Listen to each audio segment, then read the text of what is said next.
Hello दोस्तों, नमस्कार। इस वीडियो में आज हम लोग भारतीय संविधान की प्रमुख विशेषताओं के बारे में जानेंगे। जैसा कि आप लोग जान रहे हैं, हम लोग इंडियन पॉलिटी पर एक क्रैश कोर्स कर रहे हैं और अभी तक हम लोगों ने भारत के ऐतिहासिक विकास क्रम को समझा है। साथ ही साथ हमने यह भी समझा है कि हमारी संविधान सभा किस प्रकार गठित हुई थी और संविधान सभा ने किस प्रकार कार्य किया था।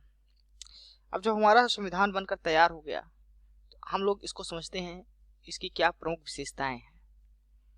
जो भारतीय संविधान है वो विश्व का सबसे लंबा और लिखित संविधान है। यदि देखा जाए तो इस संविधान में, भारत के संविधान में, जो मूल संविधान था जब 1950 में बनकर तैयार हुआ था, उस समय इसमें एक प्रस्तावना थी, 395 अनुच्छेद थे, इसमें 22 भाग थे और 8 अनुसूचियां थी। लेकिन वर्तमान में जैसा कि हमारे संविधान को जीवित संविधान कहा जाता है, यह लगातार परिवर्तित होती रहा और इस समय एक प्रस्तावना है, 450 से भी ज्यादा अनुच्छेद हो चुके हैं हमारे संविधान में। इस संविधान में इस समय देखा जाए तो लगभग 22 भाग हो चुके हैं और 4 अनुसूचियां भी बढ़ गई हैं। कुल मिला के अब 12 अनुसूचियां हो गई हैं। इसके साथ ही साथ जो हमारा संविधान है वो कई देशों से, विभिन्न स्रोतों से लिया गया है, अलग अलग देशों से लिया गया है। वो स्रोत कौन कौन से हैं उसको भी हम लोग इस वीडियो में समझ लेते हैं कि हमारे संविधान, जो भारतीय संविधान है, उसमें कौन किस देश से क्या लिया गया है। ये देखा जाए तो संयुक्त राज्य अमेरिका से हमने प्रस्तावना लिया है। इसके साथ ही साथ मौलिक अधिकार और कार्यकारी रूप में एक अध्यक्ष के रूप में, जैसे राष्ट्रपति का जो पद है वो लिया है। सशस्त्र बल के सर्वोच्च कमांडर को लिया है। राष्ट्रपति पर जो महाभियोग लगाया जाता है उसको लिया है। उच्च सदन के पदेन अध्यक्ष को उपाध्यक्ष के रूप में चुनते हैं। साथ ही साथ एक स्वतंत्र न्यायपालिका भी हमारे देश में संविधान में वर्णित है।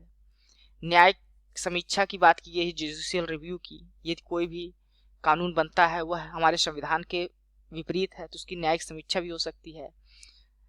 जो न्यायालय है, सर्वोच्च न्यायालय, उच्च न्यायाधीश, उनके न्यायाधीशों को किस प्रकार हटाया जाना है, ये जितने भी प्रावधान है ये संयुक्त राज्य अमेरिका के संविधान से लिए गए हैं।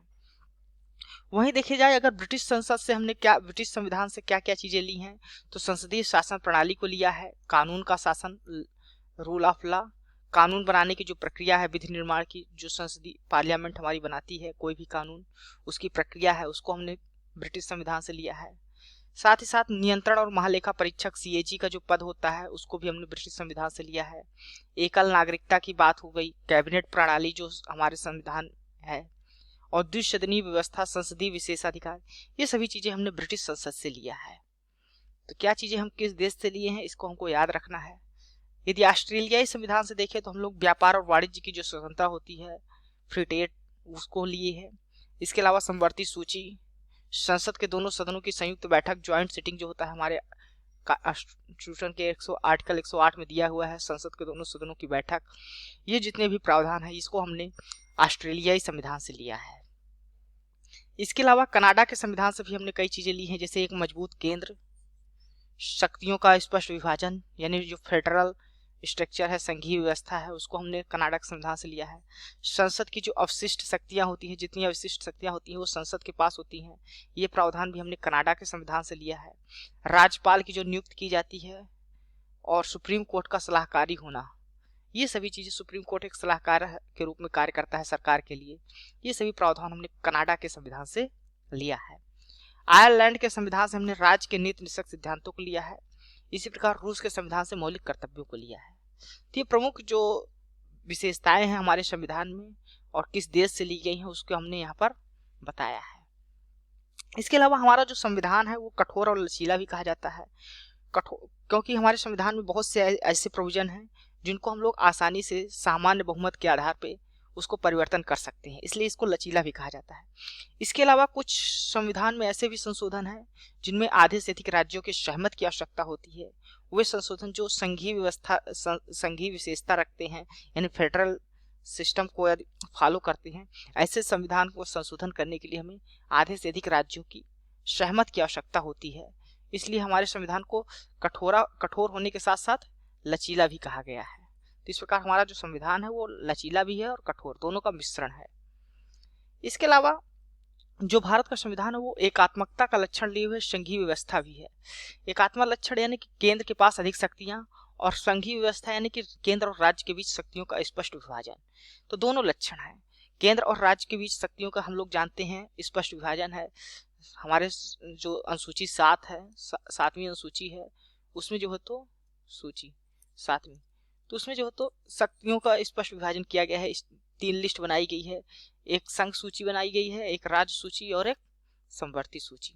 ठीक, तो ये इन सभी सूचियों में कौन सा विषय केंद्र के पास होगा, कौन सा राज्य के पास होगा, ये सभी, और कौन सा दोनों के पास है उसका भी बारे में वर्णन है।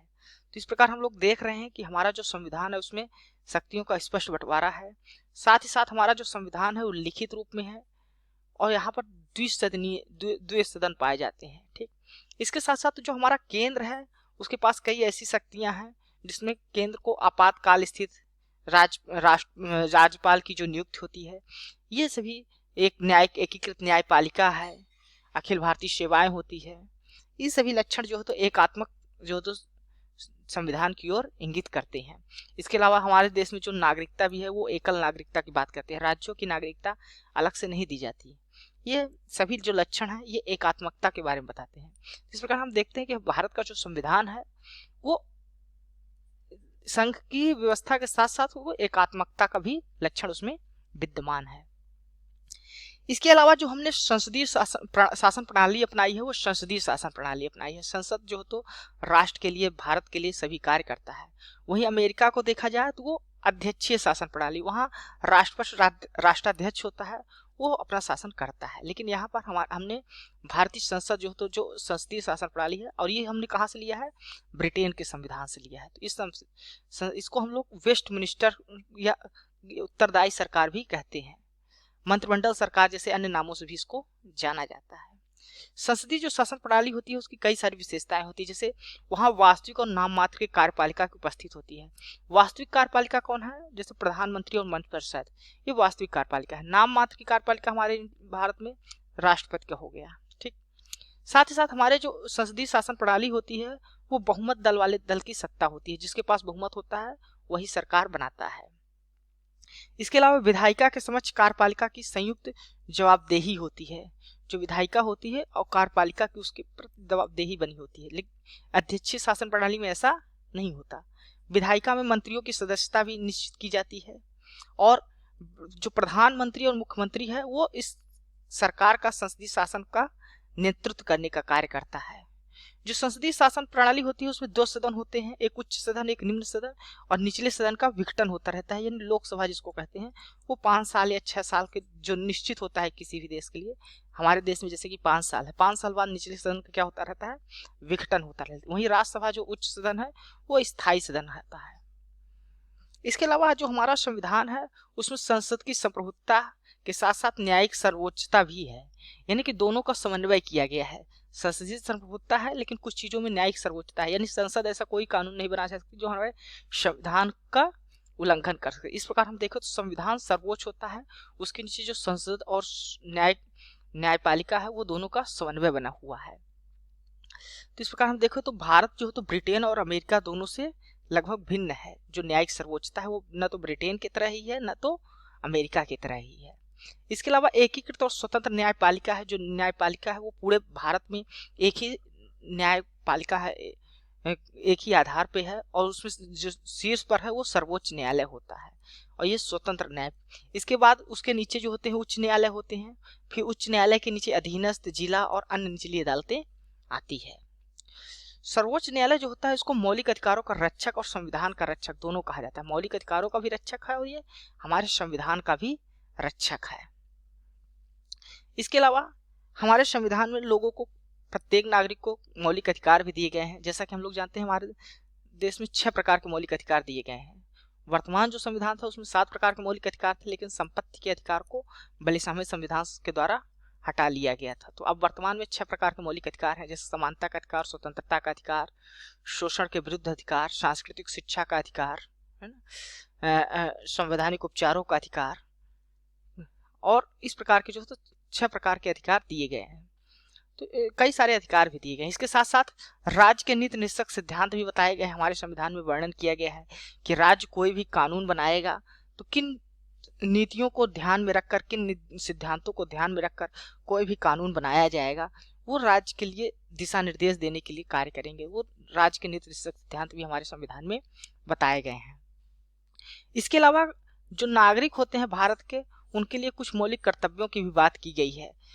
कुल मिला के वर्तमान में जो देखा जाए तो 42वें संविधान संशोधन में जो तो 51 का में मौलिक कर्तव्य जोड़े गए थे। उसमें 10 मौलिक कर्तव्य थे, लेकिन अभी 46वें संविधान संशोधन के द्वारा एक 11वां मौलिक कर्तव्य शिक्षा के 6 से 14 वर्ष के बच्चों के लिए अनिवार्य शिक्षा का प्रावधान भी किया गया है। तो इसमें वर्तमान में कितने मौलिक अधिकार हैं, मौलिक कर्तव्य हैं? 11 मौलिक कर्तव्य दिए गए हैं नागरिकों को। इसके अलावा जो हमारा राष्ट्र है वो धर्मनिरपेक्ष राष्ट्र है, यानी कि किसी एक धर्म को बढ़ावा नहीं दिया गया है। देखिए, हमारा जो धर्मनिरपेक्ष है और जो वेस्टर्न पश्चिमी धर्मनिरपेक्ष है, दोनों में अंतर है। पश्चिमी जो धर्मनिरपेक्ष है वो किसी भी धर्म को नहीं मानता, लेकिन जो हमारे देश का धर्मनिरपेक्ष है वो सभी धर्म के प्रति जो है तो सम्मान की बात करता है, सभी धर्म को बढ़ाने की बात करता है, यानी सभी धर्मों को बराबर। राष्ट्र जो है तो भारत जो है तो किसी भी एक धर्म को बढ़ावा नहीं देगा, बल्कि सभी धर्मों को समान प्रश्रय देगा। तो कई सारे प्रावधान भी हमारे संविधान में किए गए हैं धर्मनिरपेक्ष को लेकर। जैसे अनुच्छेद 15 में देखा जाए तो उसमें धर्म के आधार पर किसी प्रकार का भेदभाव न करने की बात की गई है। वहीं आर्टिकल 14 में समानता की बात की गई है, चाहे वो किसी भी धर्म का हो, सभी के साथ। इसके अलावा अनुच्छेद 25, 26, 27, 28, 29, 30 ये सब भी धर्म के आधार पर। राज्य के नीति निश्चक सिद्धांतों में भी समान संहिता की बात, समान नागरिक संहिता की बात की गई है अनुच्छेद 44 में।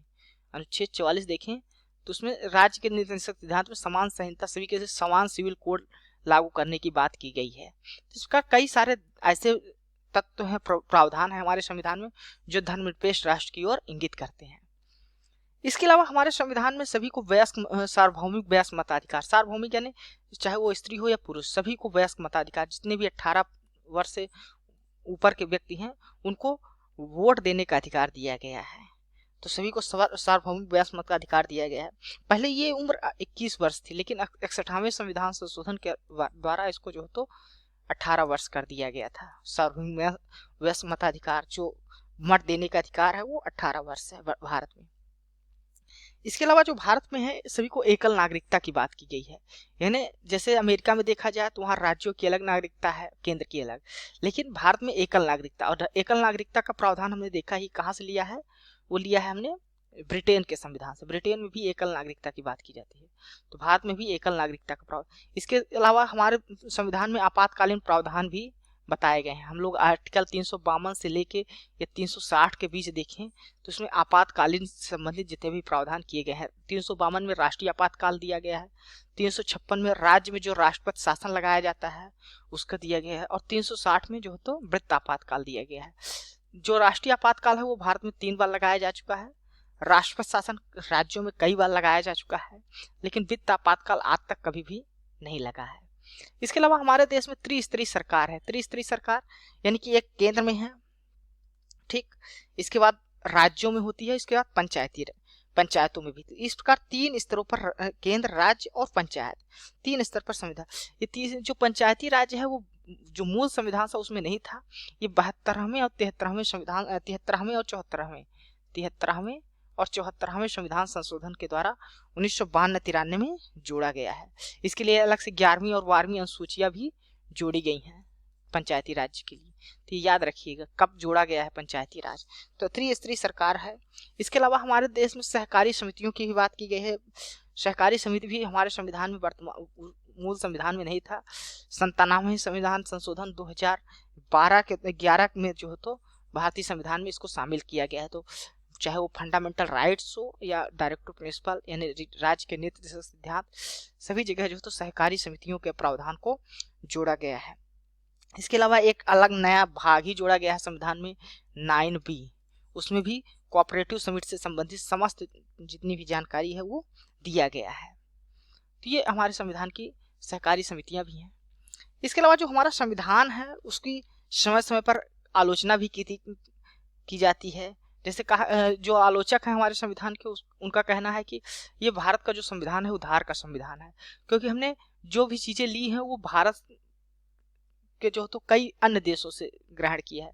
अधिकतर चीजें तो हमने 1935 के संविधान के द्वारा ही ले लिया है। बाकी ब्रिटिश, अमेरिका, कनाडा, ऑस्ट्रेलिया, जैसे कि हमने देखा ही है कि हमने कई विभिन्न स्रोतों से अपने देश के संविधान को लिया है। तो आलोचक कहते हैं कि जो हमारा संविधान है ये उधार का संविधान है, ये खुद के द्वारा नहीं बनाया गया बल्कि कई राज्यों के जो प्रोविजन है तो उसको हमने शामिल कर लिया है। इसके अलावा बहुत से लोग कहते हैं, जो आलोचक हैं, वो 1935 के अधिनियम की कार्बन कॉपी मानते हैं हमारे संविधान को। उनका कहना है कि हमने सीधे ही जो तो बहुत सारे अधिनियम, हमारे संविधान के बहुत सारे ऐसे अधिनियम हैं जो सीधे हमने संविधान से लिया है। PR देशमुख हैं, उन्होंने कहा है कि संविधान अनिवार्यतः भारत शासन नियम 1935 ही है, बस वयस्क मताधिकार इसमें जुड़ गया है। तो ऐसे भी कहते हैं। इसके अलावा बहुत से लोग ये भी मानते हैं कि ये गांधीवाद से दूर संविधान है। गांधी जी हमारे देश के राष्ट्रपिता हैं और उनके विचारों पर आश्रित नहीं था। उस समय जब हमारा संविधान बना था उस समय तो पंचायती राज भी नहीं था। तो बहुत से लोगों का मानना है कि जो गांधी की विचारधारा थी उससे बहुत दूर हमारा संविधान है। इसके अलावा जो संविधान का आकार है वो भी अन्य पूरे विश्व में सबसे बड़ा संविधान है। जैसा कि हम बताया ही, इसमें 25 भाग हैं, 450 से भी ज्यादा अनुच्छेद हैं। तो इस प्रकार ये महाकाय आकार, इसको बहुत आवश्यकता से ज्यादा विशाल आकार बताया गया है कि आलोचक कहते हैं कि जो संविधान है ये महाकाय आकार का है। इसके अलावा बहुत लोगों का कहना है कि गैर भारतीय या भारतीयता विरोधी है, क्योंकि हमने संविधान में बहुत सारे प्रावधान ऐसे हैं जो अन्य देशों से लिए हैं। तो उनका कहना है कि ये जिस प्रकार भारतीय विचारधारा या भारतीय लोगों को संस्कृत पर आधारित ये संविधान नहीं है। इसके अलावा बहुत से आलोचक हैं, वो कहते हैं कि जो हमारे संविधान था वो वकीलों का स्वर्ग था। जो संविधान सभा बनी थी उसने बहुत सारे ऐसे जटिल कानूनी भाषा या मुहावरों का हमारे संविधान में इस्तेमाल किया है, बहुत ही जटिल भाषा का इस्तेमाल किया है। और इस कारण इसको जो सर आइवर जेनिंग्स, वकीलों का स्वर्ग कौन कहते हैं? सर आइवर जेनिंग, ये भी नाम याद रखिएगा। आइवर जेनिंग ने जो है तो हमारे संविधान को क्या कहा है? वकीलों का स्वर्ग कहा है। तो इस प्रकार आलोचक हमारे संविधान की कई आधारों पर आलोचना भी करते हैं। आइए कुछ प्रश्न कर लेते हैं जो हमने इस अध्याय में पढ़ा है कि राज्य के नीति सिद्धांत जो भारतीय संविधान में लिया गया है ये आपको बताना है किस देश के संविधान से ग्रहण किया गया है। तो हमने जैसे पढ़ा है कि विभिन्न स्रोतों को जब पढ़ रहे थे वहां पर हमने देखा कि ये आयरलैंड के संविधान से लिया गया है राज्य के नीति सिद्धांत। इसके अलावा जो संघीय शासन प्रणाली है हमारे देश में वह किस देश से ग्रहण की है? ये आपको बताना है। दूसरा प्रश्न है संघीय शासन प्रणाली, जो संघीय शासन प्रणाली है ये हमने लिया है कनाडा के संविधान से, ये आपको याद रखना है। इसके अलावा भारतीय संविधान में जो द्विसदनात्मक शासन प्रणाली है वो किस देश से लिए हैं? ये हमने कहाँ से लिया है? द्विसदन व्यवस्था ब्रिटेन में उच्च सदन और निम्न सदन होता है, वहीं से हमने इसको लिया है। तो याद रखिएगा ब्रिटेन से हमने द्विसदनात्मक व्यवस्था लिया है। तो ये था हमारा वीडियो आज का, ये भारतीय संविधान की प्रमुख विशेषताएं जो है उस पर था। यदि आपको हमारा वीडियो अच्छा लगा है तो आप हमारे इस वीडियो को लाइक जरूर कर दीजिएगा। हमारे इस चैनल को सब्सक्राइब कर लीजिए, क्योंकि हमने कंप्लीट कोर्स कर रहे हैं इसमें क्रैश कोर्स इंडियन पॉलिटी पर। तो आप लोग इसको सब्सक्राइब कर लीजिए, ताकि बेल आइकन को भी दबा दीजिए ताकि हमारी जो अगली वीडियो हो वो अपलोड हो आपको मिल जाए। धन्यवाद, थैंक यू।